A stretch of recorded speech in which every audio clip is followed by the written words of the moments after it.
On the coldest night of the year, when even the river had frozen solid, an old man stepped outside his cabin and found 3 tiny panther cubs buried alive in the snow.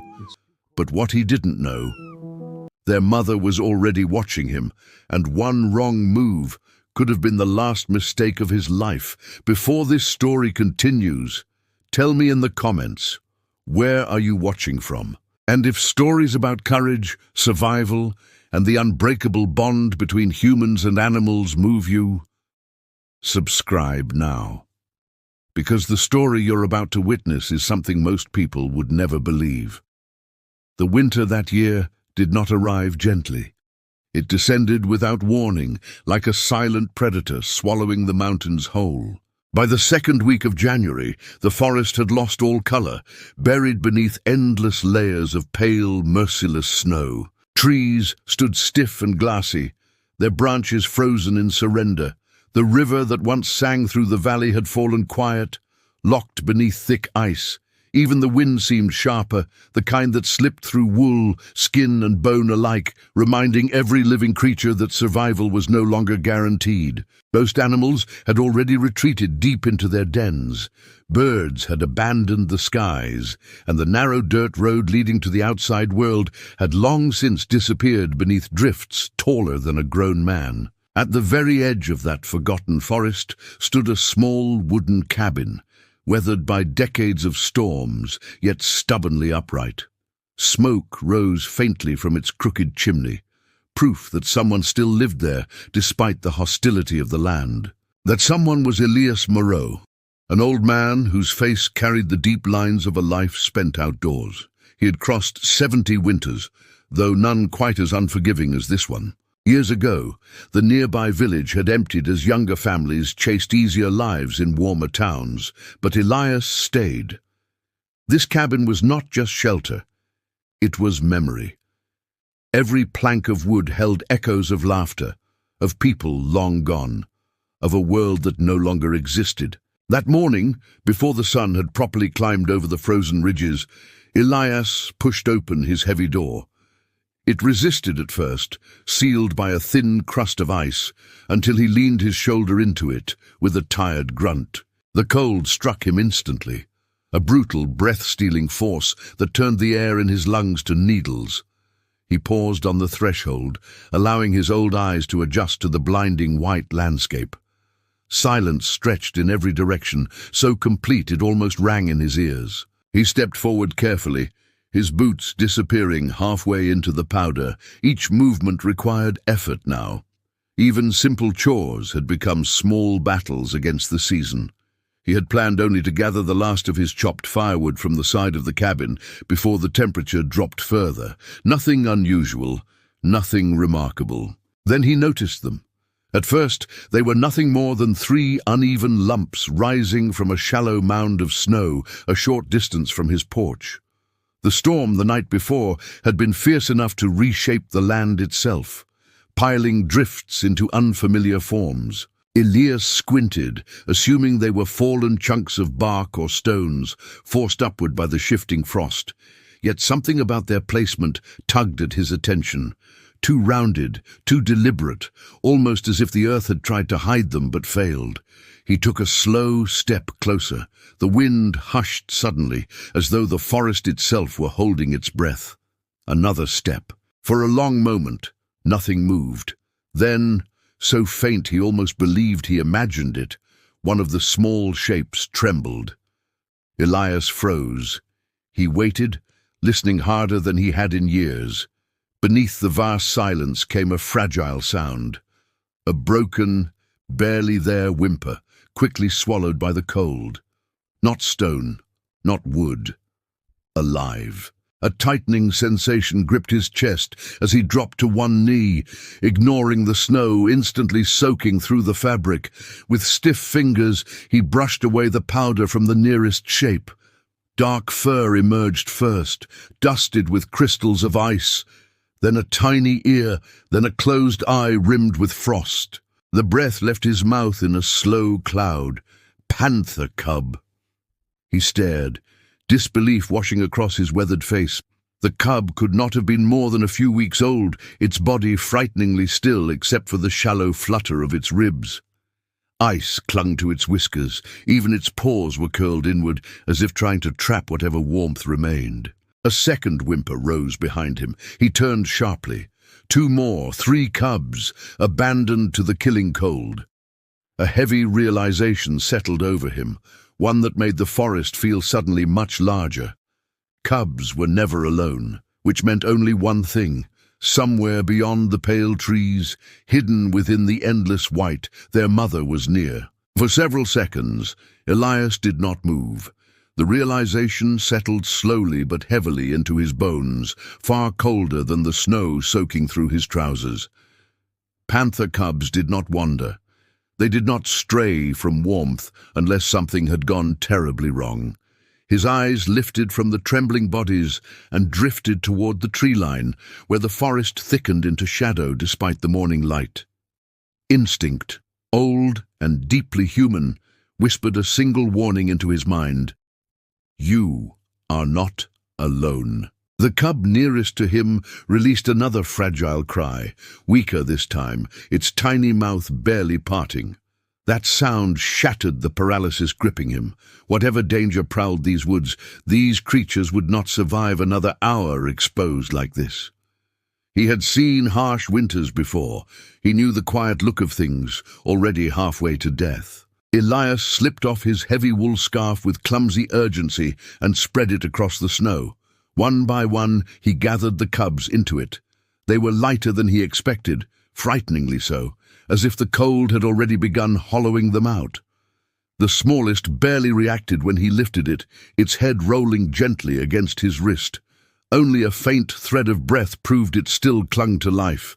As he wrapped the scarf around them, his hands began to shake, though not entirely from the temperature. He could feel it now, that ancient sensation humans rarely experienced anymore, the unmistakable awareness of being watched. Slowly, very slowly, Elias straightened. His breath hovered before him in ghostly clouds as his eyes swept across the forest. Nothing moved, no branch fell, no bird called. Yet the silence no longer felt empty. It felt occupied. He told himself not to turn too quickly. Predators reacted to panic. He had learned that much in his younger years roaming these same woods. Instead, he shifted his gaze naturally, scanning the spaces between the trunks, the shallow dips where snow gathered blue in the shadows. And then he saw it. At first, it was only a darkness where no darkness should have been, a shape too solid to be shadow, too deliberate to be stone. Nearly 30 yards away, partially veiled by a cluster of frost-laden pines, stood a massive black panther, perfectly still. Its coat drank in the light, turning the animal into a silhouette carved from night itself. Only the eyes gave it away, pale, unblinking, fixed entirely on him. Elias felt his heartbeat stumble. The creature was enormous, far larger than any he remembered glimpsing in decades past. Muscles rested beneath its fur like coiled rope, quiet but ready. Snow dusted its back, yet it had clearly been standing there long enough not to shake it free. Watching. Waiting. The old man understood something then that made the air seem thinner. She had likely been there long before he opened his door, long before he noticed the cubs. Perhaps she had watched him every morning. He resisted the urge to clutch the bundle tighter. Running was impossible, even if his legs remembered how the snow would betray him within seconds. And yet the panther made no move. No growl rumbled across the clearing. No teeth flashed. She simply observed, measuring him. A quiet eternity passed between them, broken only by the restless whisper of wind brushing the treetops. "Easy now," Elias murmured, surprised at his own voice. It came out low, steady, the tone one might use near a frightened horse. "I mean them no harm." The panther's ears twitched, nothing else. One of the cubs shifted weakly within the scarf, releasing a soft, broken sound. At that, the great cat took a single step forward. The movement was so controlled, so soundless, it sent a sharp current of fear through him. Every instinct screamed that he stood at the fragile border between mercy and violence, yet something in the panther's posture held him still. She was not stalking. She was watching, like a mother forced to trust a stranger because she had no other choice left. Snow began to fall again, thin, drifting threads spiraling from a colorless sky. If he stayed out here much longer, the cubs would die. Elias swallowed, tightened the scarf around the tiny bodies, and made the only decision his conscience would allow. Keeping his movement slow and visible, he turned toward the cabin. Then he took his first step, carrying the predator's children in his arms. The short distance back to the cabin had never felt so long. Elias moved carefully, each step deliberate, resisting the powerful urge to look over his shoulder. He did not need to. He could feel her presence the way one feels the weight of a storm before it breaks. Invisible, yet undeniable. The bundle in his arms trembled faintly, the cubs barely strong enough even to cry now. Their fragile warmth seeped through the wool scarf and into his chest, and with it came a fierce, unexpected protectiveness. Behind him, the snow gave a soft, almost inaudible compression. She was following, not charging, not stalking, following.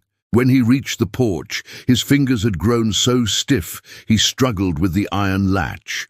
For one dreadful second it stuck. Panic fluttered in his ribs, a sharp, boyish fear he had not felt in decades. Then the door jerked open, and he stepped inside, immediately kicking it shut with his heel. The silence of the cabin wrapped around him, broken only by the low crackle from the dying fire. Warmth, thin but precious, lingered in the small room. He wasted no time. Crossing to the hearth, he knelt and gently lowered the bundle onto a worn rug. Up close, the cubs looked even smaller, their dark coats matted with melted frost. One barely lifted its head before letting it fall again. "Stay with me," he muttered, though he knew they could not understand. Years of solitude had taught him how to act quickly when winter turned merciless. He fed more logs into the fire, coaxing the flames higher until orange light flickered across the timber walls. From a nearby shelf, he grabbed an old linen cloth and began rubbing each cub slowly, carefully. Never too fast, never too hard. Frozen flesh could betray you if warmed recklessly. A thin sound escaped the largest cub, something between a sigh and a whimper. Good. That meant life was still fighting. He poured a little goat's milk into a shallow tin lid and set it near their mouths. At first, nothing happened. Then one tiny tongue flickered out, weak but determined. Relief loosened a breath he hadn't realized he was holding, and yet the feeling returned, that same awareness.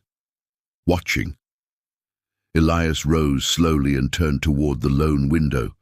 Frost blurred most of the glass, but where the fire's heat had melted a narrow oval, the outside world stared back. She stood just beyond the porch, closer now. The panther's enormous form was unmistakable even through the drifting snow. Her eyes reflected the cabin light, two steady embers in the pale afternoon. She did not approach the door, did not circle the house. She simply stood there, waiting. The old man felt no immediate threat in her posture, no lowered shoulders, no twitching tail. Instead, there was something far more unsettling. Restraint. It was as if an invisible line separated them, and she had chosen not to cross it. "You know they're alive?" Elias said quietly, unsure why he spoke aloud. Perhaps the words were meant more for himself than for her. "I won't hurt them." The panther blinked once, slow and deliberate. Snow gathered along her back, but she ignored it completely. Minutes stretched. The fire popped softly behind him, while wind brushed powder against the cabin walls. Inside, the cubs shifted closer to the heat, their breathing growing less fragile with every passing moment. Still, she did not leave. Dusk crept in almost unnoticed, draining the color from the sky until the forest became a wash of deepening blue. Most predators preferred darkness. Instinct told him she would hunt soon if hunger pressed hard enough. Yet the great cat remained exactly where she was, guarding or trusting. Perhaps both. Elias studied her a long while before drawing the curtain halfway, not to shut her out, but to keep the warmth from escaping. When he glanced back moments later, she had lowered herself into the snow, vishal and unmoving, her gaze never drifting far from the small cabin. The meaning was clear enough to stir something profound in his chest. She was not going anywhere, and neither, it seemed, was he. Night gathered slowly over the forest, thick and absolute, until the world beyond Elias's cabin seemed to dissolve into ink. The temperature fell with it, pressing cold fingers against the wooden walls, searching for any weakness through which it might creep inside. The fire had grown strong now, flames folding over fresh logs with a steady, reassuring rhythm, filling the small room with the scent of burning pine. Elias sat close to the hearth. The 3 panther cubs nestled inside a shallow wooden crate lined with blankets he had not used in years. Their breathing had deepened, no longer the brittle flutter of creatures standing at the edge of life, but the fragile, determined rhythm of survivors. Every so often, one of them twitched in sleep, releasing a tiny sound that barely rose above the crackling fire. He watched them with quiet focus, adding a log when needed, adjusting the cloth around their bodies, offering drops of milk when a weak muzzle searched blindly for warmth. Yet no matter how absorbed he became in their care, part of his awareness remained tethered to the darkness outside, because she was still there. He had checked more times than he cared to admit, drawn to the window by an instinct older than reason. Even now, through the thin clearing in the frost, he could make out her silhouette beneath the faint wash of moonlight. Vast, composed, almost sculptural against the snow. The panther had not approached the door, had not tested the walls, had not so much as circled the cabin. Instead, she lay a short distance from the porch, her body curved slightly inward, positioned so she could see both the forest behind her and the fragile shelter before her. Snow had gathered along the ridge of her back and dusted her ears, but she paid it no mind. Now and then her head would lift, eyes glinting, scanning the silent tree line as if measuring threats only she could perceive. It was a posture Elias recognized from long ago, not the stance of a hunter, but of a mother keeping vigil. The realization stirred something heavy in him. What force of desperation must have driven her to leave her cubs exposed? Panthers did not abandon their young without cause. Had she been injured, chased from her den? Perhaps the storm had collapsed whatever shelter once hid them. He imagined her returning to find strangers' scent already clinging to the snow, his scent, and yet choosing restraint over rage. That choice alone unsettled him more than open aggression ever could. Violence was predictable. Trust was not. A soft, scraping noise pulled him from his thoughts. One of the cubs had managed to crawl partly over its sibling, its tiny claws catching on the wool. Elias leaned forward, gently repositioning it, surprised by the faint strength returning to those miniature limbs. "Easy now," he murmured, his voice low and worn but steady. The cub responded with a weak nudge against his palm, seeking heat. That simple contact, wild yet utterly defenseless, sent a quiet warmth through his chest that the fire alone could not provide. Hours slipped by unnoticed. Outside, the wind rose and fell in long breaths, sometimes carrying distant sounds from deep within the forest. The brittle crack of a branch surrendering to frost, the far-off howl of something prowling the ridges. Each time, the panther's head lifted sharply, ears forward, body poised but never abandoning her post. Once Elias thought he saw her stand and move a few paces into the dark, only to return moments later, reassured perhaps that no danger approached the cabin. It dawned on him then that she was not merely watching him. She was watching over this place now, as though an unspoken boundary had been drawn in the snow. Near midnight, exhaustion began its quiet claim on his aging body. He sank into the chair beside the hearth, every muscle heavy, yet sleep refused to come easily. His gaze drifted again toward the window, where moonlight traced the outline of the waiting mother.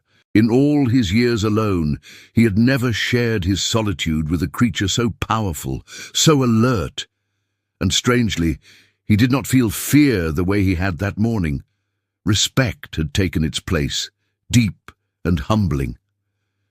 "Strange world," he whispered into the firelight, eyes softening as they returned to the crate. "You trust me with what matters most to you, and I trust you not to break down that door." The flames shifted, shadows breathing along the walls. Outside, the panther lowered her massive head onto her paws, but did not close her eyes completely. Even at rest, she remained aware, a silent sentinel beneath the winter sky, and as the longest night deepened, an unspoken understanding settled between the old man and the wild mother, fragile as frost, yet strong enough, perhaps, to carry them both until morning. Morning arrived quietly, though the storm announced it long before the light did. Elias woke to the low groan of wind pressing against the cabin and the faint rattle of snow tapping the shutters like restless fingers. For a moment, he remained still beneath his blanket, listening, measuring the sounds, the way years of isolation had taught him to do. The fire had burned low, but not out. A dull orange glow still pulsed between the charred logs. Then he heard it. Not from outside, but close, a thin, uneven chirping noise. One of the cubs was awake. He pushed himself upright with a soft grunt, joints protesting, and crossed to the crate. What he saw there brought the first true warmth to his chest since the winter had begun. The smallest cub, the one he had been most certain would not survive the night, was attempting to lift its head. The effort seemed enormous for such a tiny creature. Its neck trembled, and twice it failed before finally managing to hold its muzzle upright for a single stubborn second. Its cloudy eyes were not yet fully open, but they fluttered, searching blindly. When Elias dipped a finger into the milk and touched it gently to the cub's mouth, a fragile spark of instinct answered. A slow lick, then another. "Good," he whispered, the word almost reverent. "Stay with me." The other two soon stirred as well, drawn by the scent. Their movements were clumsy, but undeniably stronger than the night before. Life, it seemed, had decided to remain. A sudden thought pulled him toward the window. The glass had frosted over again, but he cleared a small circle with his sleeve and looked out. She was gone. The snow beyond the porch lay smooth except for faint depressions already filling with powder. For an instant, disappointment, unexpected and strangely sharp, flickered through him. Had she abandoned them after all? Hunger could drive even the fiercest mothers away when survival demanded it. Then he noticed the tracks. Large, deliberate prints led from the tree line to a point only yards from the cabin and back again into the forest. She had approached during the night, closer than before. Close enough, perhaps, to hear the tiny cries within the walls, yet she had not touched the door. "She came to check," Elias murmured, studying the marks with quiet awe. As if summoned by the thought, movement stirred at the edge of the trees. A dark form slipped between the trunks, nearly invisible until it stepped into the pale wash of morning. The panther emerged without hurry, snow whispering beneath her paws. Something hung from her jaws, a hair, limp and silvered with frost. Elias straightened slowly. She advanced only halfway across the clearing before lowering the animal onto the snow. For a moment she stood over it, her eyes lifting toward the cabin window. Even at that distance, he felt the steadiness of her gaze, not threatening, not pleading, simply certain. Then she stepped back. Understanding came to him with startling clarity. She was hunting, but not for herself alone. After a final look toward the cabin, the panther retreated to the shadows once more, her dark shape dissolving into the forest as soundlessly as breath on cold air. Elias remained by the window for a long while, the enormity of the gesture settling slowly into his heart. This was no random wandering beast. This was a mother acknowledging a debt, or perhaps forging a fragile alliance neither of them had chosen, yet both now honored. Behind him, one of the cubs released a stronger cry than before, impatient and alive. He glanced from the tracks to the crate, then back again at the untouched hare lying in the snow. The forest, it seemed, had accepted him, at least for now.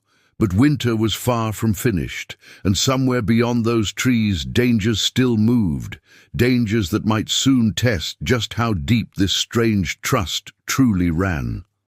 The storm returned 3 nights later, with a violence that felt almost personal, as though the mountain itself had grown restless and decided to shake everything loose. Wind hurled itself against the cabin in long, furious bursts, forcing powder through the smallest cracks until the air inside tasted faintly of ice.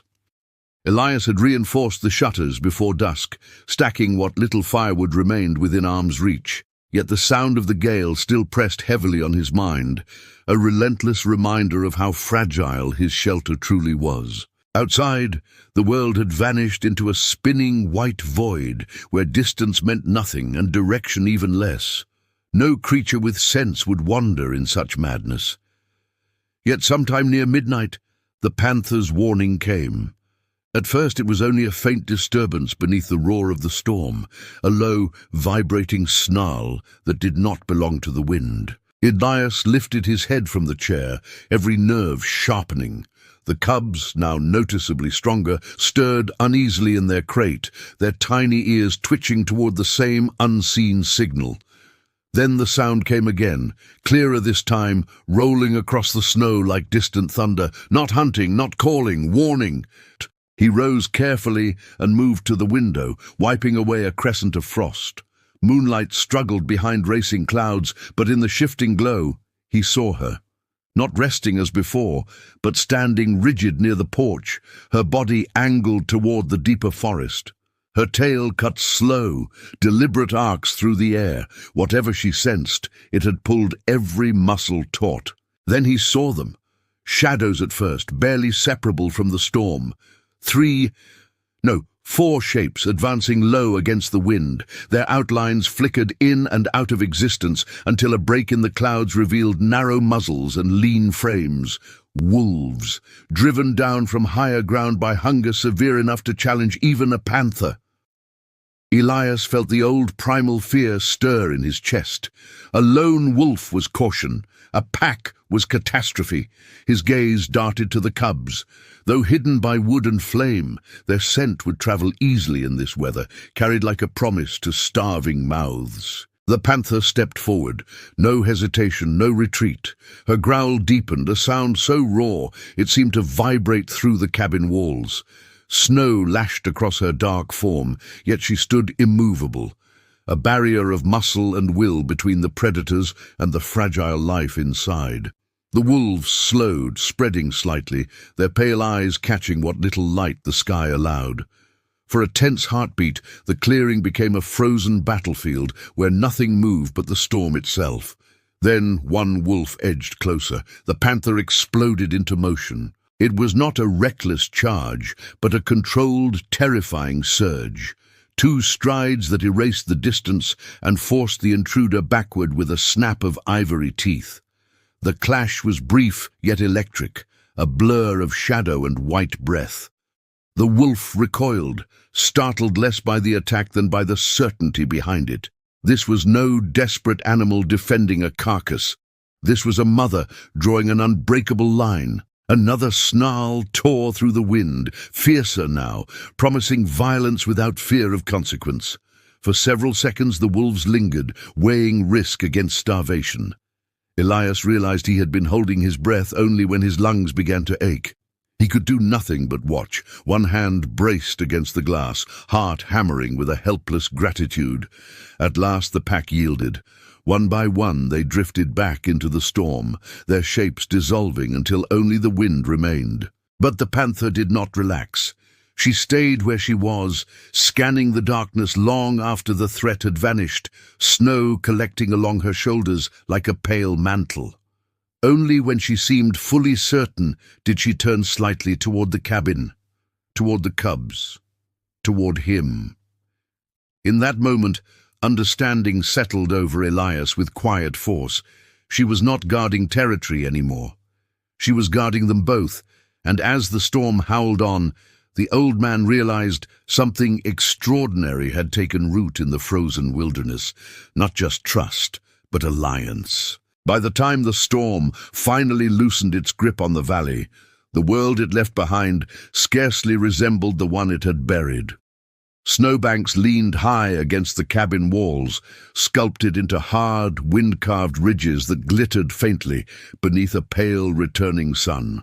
The air carried that strange, muffled stillness that follows great violence, as if the forest itself were pausing to count what had survived. Elias stepped outside for the first time in 2 days, his boots crunching against a surface no longer soft, but sealed into glassy layers. Each breath cut sharp and clean through his lungs, yet the cold no longer felt like an enemy. Not after what he had witnessed. He looked first, instinctively, toward the tree line. She was there. The panther rested atop a low rise where drifting snow had formed a natural perch, her dark body etched clearly against the brightness. At her feet lay the faint tracks of the wolves, half erased now, but still visible enough to tell the story of how close danger had come. When she noticed him, her head lifted slightly. No tension followed, no warning rumble. Only that steady, measuring gaze he had come to recognize, alert, intelligent, aware. "Looks like we both made it," Elias murmured, though the wind stole the words before they traveled far. Inside the cabin, the change was even more remarkable. The cubs had begun to transform from fragile bundles into restless sparks of life. Their eyes were open now, cloudy blue, unfocused but curious, and their legs no longer folded helplessly beneath them. One attempted a wobbling step, only to topple sideways into its sibling, releasing a small, indignant squeak that made Elias chuckle under his breath. He found himself speaking to them often, filling the long silence with low, gentle commentary, surprised by how natural it felt after so many solitary years. But winter was turning, however slowly, and with that turning came a realization he could no longer ignore. They would not belong to him for much longer. Wild things were never meant for walls and firelight. Already he noticed how their noses lifted whenever the wind slipped through the chimney, how their tiny bodies stilled at distant sounds beyond human hearing. The forest was calling them back with every passing day. That afternoon, as if sensing the shift herself, the panther approached closer than ever before. Elias saw her from the doorway and did not retreat. Something quiet but powerful guided his choice. A trust grown not from certainty, but from shared endurance. She stopped just short of the porch, golden eyes flicking once toward the open door. For a suspended moment neither moved, then a small cry floated out from inside. The mother heard it instantly. Her posture changed, not aggressive, not fearful, but drawn forward by a force older than caution. Elias stepped aside, leaving the doorway clear. The gesture was small, yet it carried the weight of surrender. "I think they're ready," he said softly. The panther advanced one careful step, then another, her paws silent even on the crusted snow. She did not cross the threshold. Instinct held her there, but she lowered her head, breathing in the scent that drifted from within. A sound escaped her then, deep and vibrating, unlike any growl he had heard before. A call. From the crate came an answering chorus of thin, eager cries. The cubs scrambled clumsily toward the door, guided by recognition no human could teach. Elias watched, something tightening gently in his chest as understanding settled over him. This had never been about keeping them alive for himself. It had always been about returning them. He lifted the crate and carried it slowly outside, setting it upon the snow between them before stepping back. The cubs tumbled free almost at once, their uncertain legs carrying them toward the vast shadow that was their mother. She bent low, touching each small head with her nose, counting them in the silent language of animals. For a long moment the clearing held nothing but breath and light. Then the panther looked up at him, not as predator to prey, not even as stranger to stranger, but as one survivor acknowledging another. Elias inclined his head slightly, an old, wordless gesture of respect. "Go on," he whispered. "On." The mother gathered her young with gentle insistence, turning them toward the waiting forest. Yet before she vanished into the trees, she paused once more, glancing back over her shoulder. A look brief but unforgettable. And in that quiet exchange, Elias understood something few humans ever would. Kindness, once given freely, does not disappear into the wild. Sometimes it watches over you from the shadows. Spring did not arrive all at once. It crept back into the valley the way warmth returns to numb fingers. Slowly, almost painfully, yet with undeniable promise. The heavy snows withdrew inch by inch, revealing dark earth beneath and the first stubborn blades of green pressing toward the sun. The river found its voice again, cracking open its icy prison until water rushed forward with restless energy, as though eager to reclaim lost time. For the first time in months, birds stitched movement across the sky, and the forest no longer felt like a place holding its breath. Elias noticed the change not just around him, but within himself. The long winter had carved deeper lines into his face, yet there was a quiet lightness in his step now, a sense that he had endured something few men ever would, and had not endured it alone. He had not seen the panther or her cubs since the morning they disappeared into the trees. Sometimes he found tracks near the edge of the forest, already softening under thawing ground. And once he discovered the clean remains of a deer left far from his cabin. Not a gift exactly, but close enough to stir a knowing smile. Mostly though the wilderness resumed its distance, as wild places always do.